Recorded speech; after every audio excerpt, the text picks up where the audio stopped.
Assalamualaikum warahmatullahi wabarakatuh. Anak-anak, apa kabar kalian hari ini? Semoga selalu sehat ya. Anak-anak tetap harus menjaga protokol kesehatan walaupun sedang belajar di rumah. Baik, bertemu lagi dengan Bu Guru hari ini.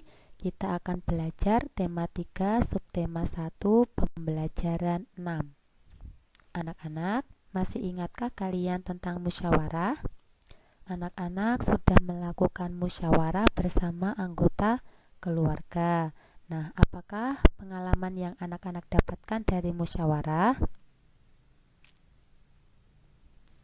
Nah, ternyata melakukan musyawarah itu memiliki keuntungan. Apa saja keuntungan melakukan musyawarah dalam mengambil keputusan bersama? Salah satunya yaitu terjalinnya hubungan baik antar anggota. Jadi, ketika anak-anak melakukan musyawarah bersama anggota keluarga, maka akan tercipta hubungan yang baik antar anggota keluarga tersebut. Kemudian yang kedua, masalah akan cepat selesai. Selain itu juga bersifat adil. Maksudnya, setiap anggota keluarga memiliki hak yang sama untuk mengemukakan pendapatnya masing-masing. Nah, bagaimana caranya menghormati pendapat orang lain? Yaitu dengan tidak memaksakan kehendak dan juga tidak mencela atau mengejek pendapat orang lain. Nah, apa yang terjadi jika kita menghormati pendapat orang lain? Maka tidak terjadi pertengkaran atau perselisihan, karena dengan menghormati pendapat orang lain, maka akan tercipta suasana damai ketika bermusyawarah. Nah, anak-anak bisa menceritakan pengalaman kalian menghargai pendapat orang lain saat musyawarah. Nah, anak-anak sudah mengamati tentang benda-benda di sekitar. Anak-anak juga sudah mempelajari aneka bahan pembentuk benda. Apa saja? Kemarin kita sudah mempelajari benda-benda yang terbuat dari kayu, dari plastik, kemudian dari kertas, dan juga ada benda yang terbuat dari kaca, logam, dan karet. Nah, di sini ada gambar jendela. Nah, kira-kira apa bahan yang baik untuk membuat jendela?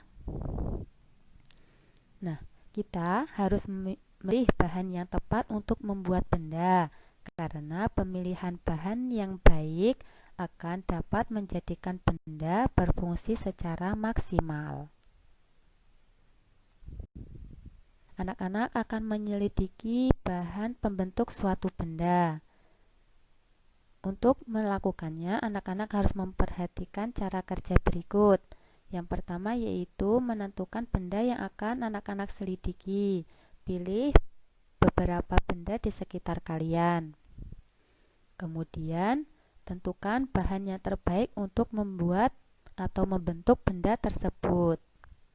Kemudian yang ketiga, menyebutkan kelebihan bahan pembentuk dari suatu benda tersebut dan juga menyebutkan kekurangannya. Kemudian yang kelima, anak-anak bisa mengisi tabel di bawah. Nanti perhatikan contoh nomor 1. Jadi contohnya nomor 1, nama bendanya daun jendela. Kemudian terbuat dari bahan kayu. Bahan kayu memiliki kelebihan yaitu kuat. Beberapa jenis kayu dapat bertahan ratusan tahun.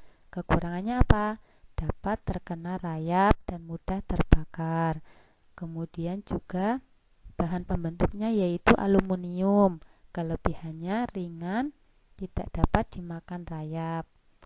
Kemudian memiliki kekurangan tidak tahan benturan keras atau mudah pecah atau penyok. Nah, kemudian untuk tabel yang selanjutnya bisa anak-anak selesaikan sendiri ya, secara mandiri atau berdiskusi bersama anggota keluarga, menyebutkan benda-benda sekitar.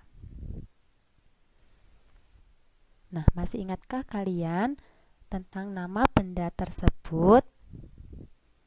Ya, benar. Nama benda itu yaitu meteran saku. Apa itu meteran saku dan apa fungsinya? Meteran saku berfungsi untuk mengukur benda yang lebih dari 1 meter.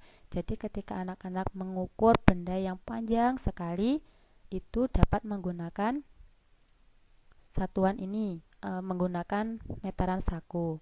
Meteran ini biasanya digunakan oleh pekerja bangunan atau tukang kayu untuk mengukur, misalnya membuat pintu, maka meteran saku ini bisa digunakan untuk mengukur panjang pintu.